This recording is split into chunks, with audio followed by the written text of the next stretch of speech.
Greetings everyone. Today we'll be working for independent branches. We'll be taking one detailed question. Last time हमने independent branches की journal entries समझी थी. आज हम इनके एक और question practice करेंगे, which will be including various types of transactions that we have already studied. Now, XYZ Limited is having its head office at Delhi and it has branches at Mumbai and Delhi. So you have a head office and two branches. It closes books on 31st December. Its transactions are given. So you are to give the journal entries. ठीक है, तो इसमें हमें journal entries करनी है head office की books में, branch की बुक्स में. Okay, so let us record it.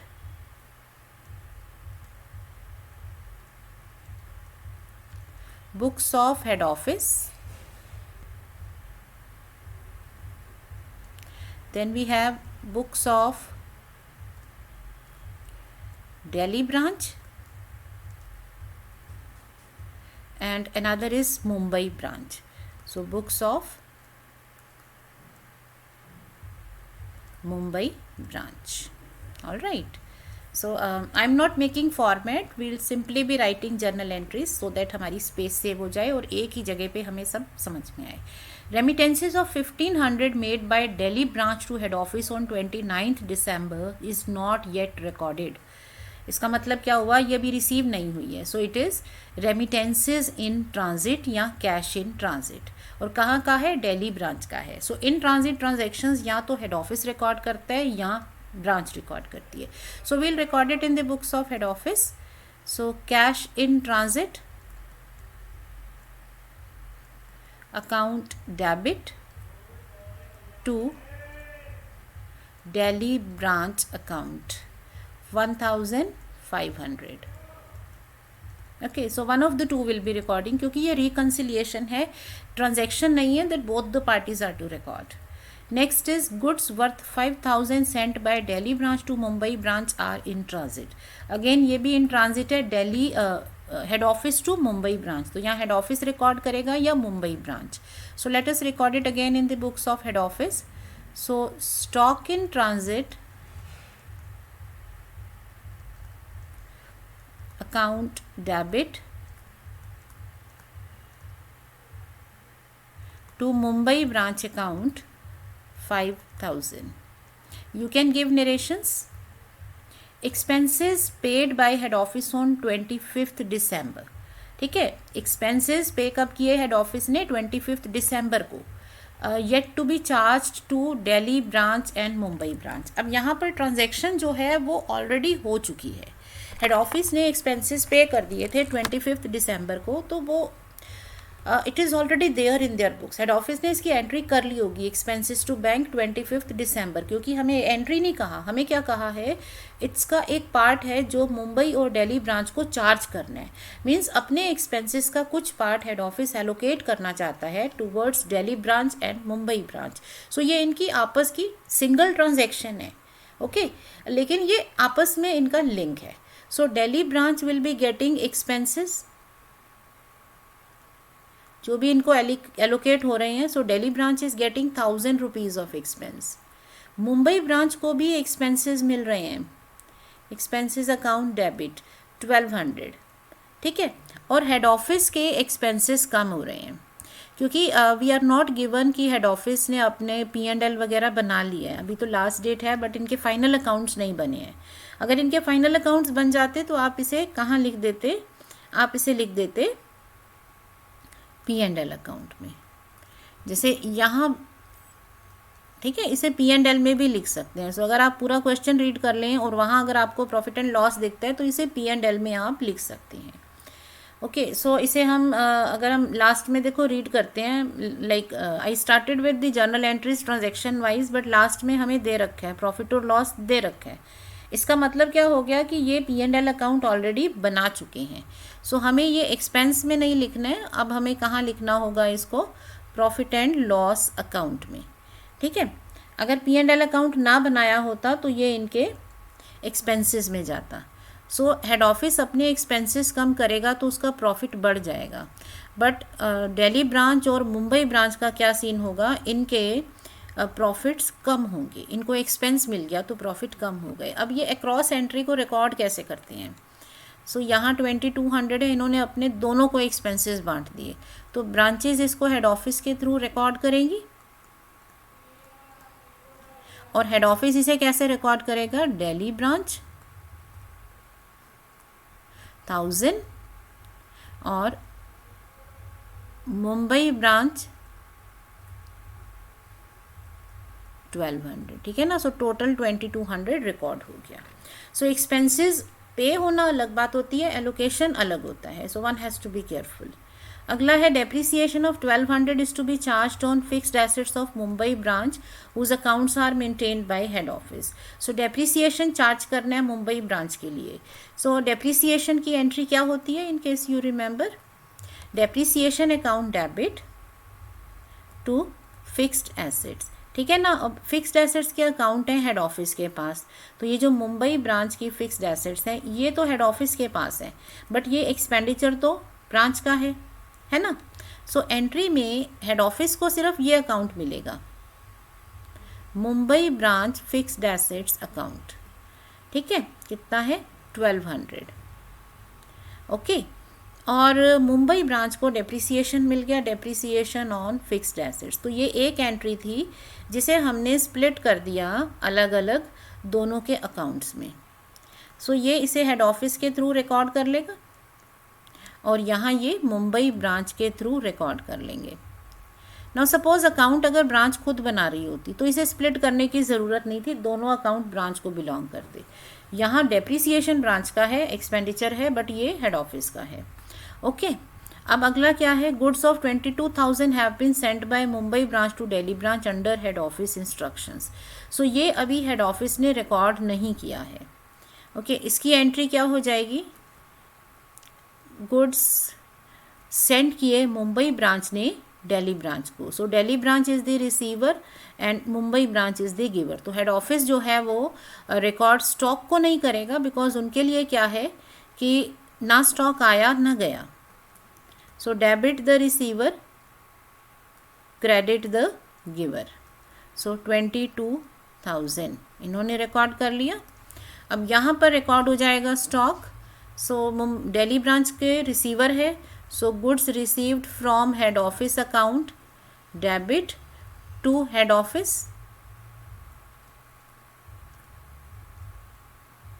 ठीक है। और मुंबई ब्रांच ने सेंड किए हैं, सो इनके लिए क्या हो जाएगा? Head office account debit to goods received from head office account, क्योंकि अकाउंट नेम इनका एक ही रहता है,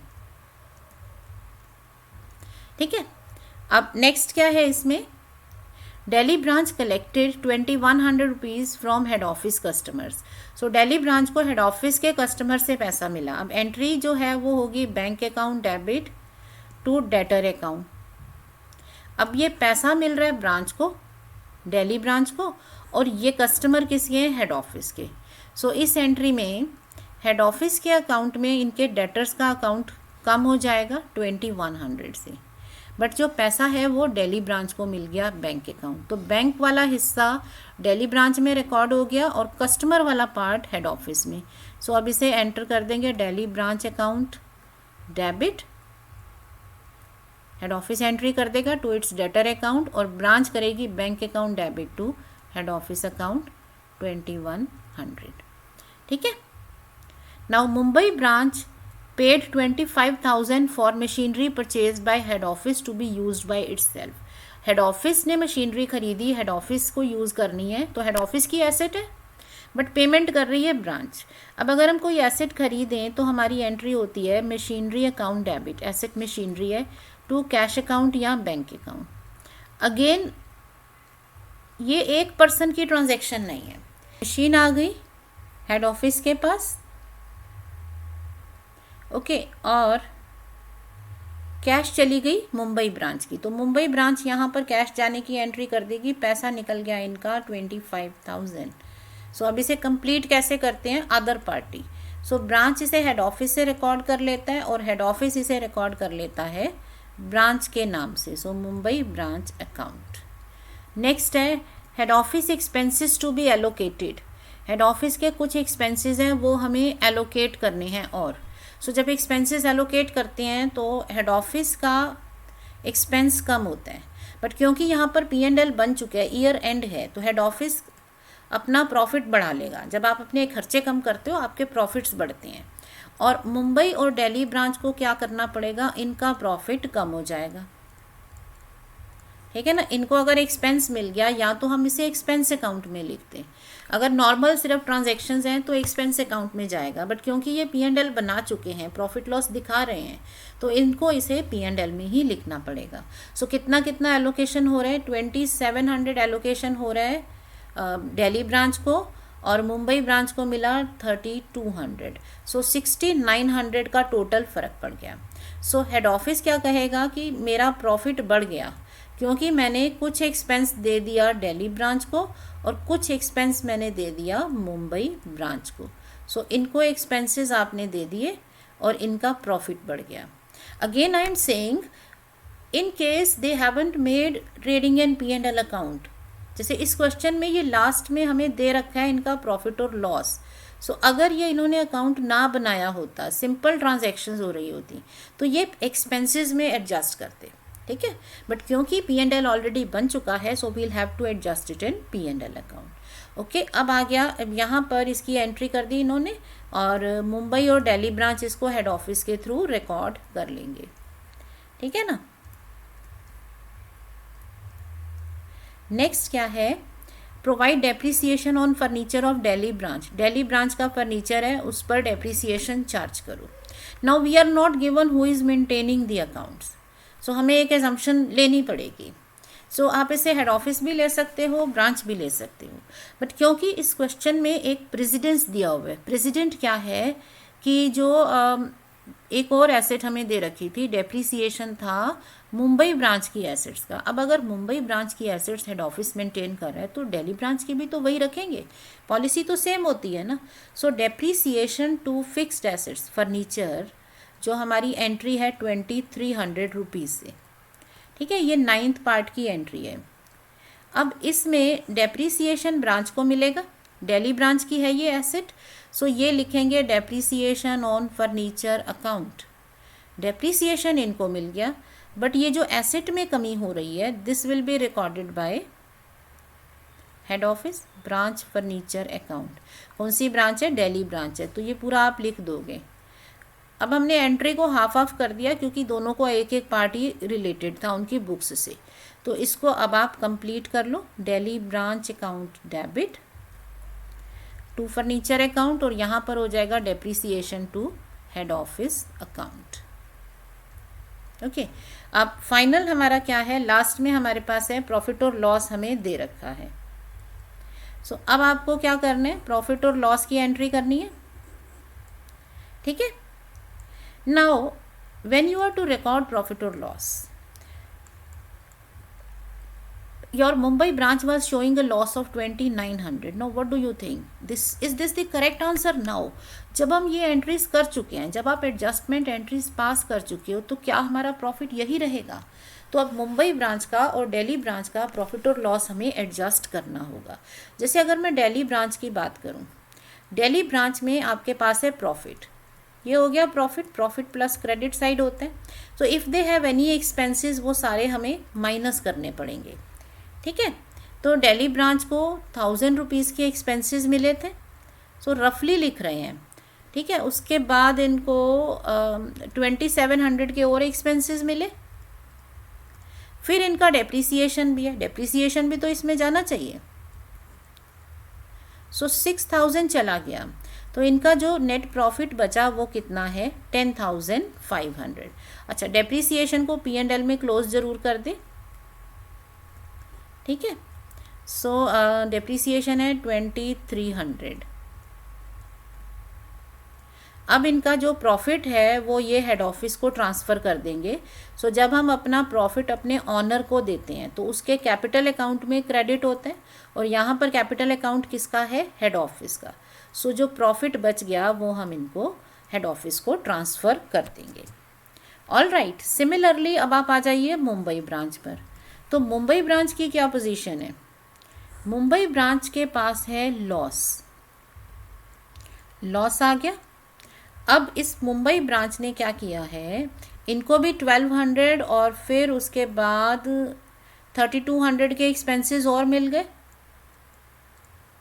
ठीक है, ये दो एक्सपेंसेस मिले। उसके बाद इनके पास और क्या है, डेप्रिसिएशन भी है। सो डेप्रिसिएशन भी इनके पी एंड एल में चार्ज होगा।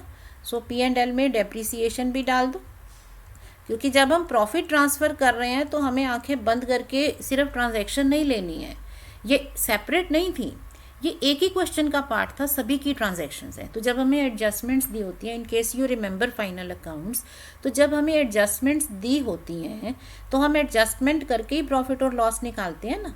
अब मान लो तुम्हें दे दें कि नेट प्रॉफिट एक बिज़नेस का 15,000 है, ठीक है, और उसके नीचे तुम्हें दे दें कि कुछ एक्सपेंसेस थे हमारे 2,000 के, वो अभी रिकॉर्ड करने हैं, तो उसके बाद क्या आप 15,000 कैपिटल में डाल सकते हो, ऑनर को दे सकते हो? नहीं, आप इसे ठीक करोगे फिर ऑनर को दोगे। सो मुंबई ब्रांच में भी फिर हमें इसका प्रॉफिट और लॉस फाइनल करना होगा। सो यहाँ तो सारा लॉस ही है और भी एक्सपेंसेस मिल गए। सो 8500, तो इनका फाइनल लॉस कितना आ गया, 8500। तो जब हम लॉस देते हैं तो ऑनर के अकाउंट में उसे डेबिट किया जाता है। सो ये 8500 to P and L account. इसको आप जर्नल एंट्री की तरह भी समझोगे तो यहाँ मुंबई ब्रांच इसे हेड ऑफिस को दे देगी। तो एंट्री क्या बनी, head office account debit to Mumbai branch. So अब यहाँ हेड ऑफिस को दोनों चीज़ें रिकॉर्ड करनी है। सो इन्हें मिला, दिल्ली ब्रांच से प्रॉफिट मिला और मुंबई ब्रांच से लॉस मिला। तो अगर हमें किसी से पैसा मिलना है तो वो हमारा डेटर बन जाता है। सो दिल्ली ब्रांच इनकी डेटर बन गई, मुंबई ब्रांच से इनका अकाउंट कम हो जाएगा, है ना। और फाइनली इनके प्रॉफिट और लॉस पर क्या फ़र्क पड़ा, 10,500 का प्रॉफिट मिला, 8,500 का लॉस मिला, तो इनको 2,000 का नेट प्रॉफिट हो गया। So finally head office entry क्या कर देगा, Delhi branch to Mumbai branch to P and L. या आप अलग अलग एंट्री करो, प्रॉफिट मिलने की अलग एंट्री करो Delhi branch to P and L, loss की अलग एंट्री करो P and L to Mumbai branch. So it is up to you. So this is how we pass entries. ठीक है, तो ये आपको जितनी भी जर्नल एंट्रीज़ हैं, यूजुअली इसमें अगर क्वेश्चन आएगा तो शॉर्ट क्वेश्चन होगा विद अ फ्यू एंट्रीज़, पर हमें तो सबकी प्रैक्टिस करनी है ना। सो आई होप आपको ये जर्नल एंट्रीज बनाना अब क्लियर है। Now you can practise questions. So stay practising, stay learning, stay happy. Thank you.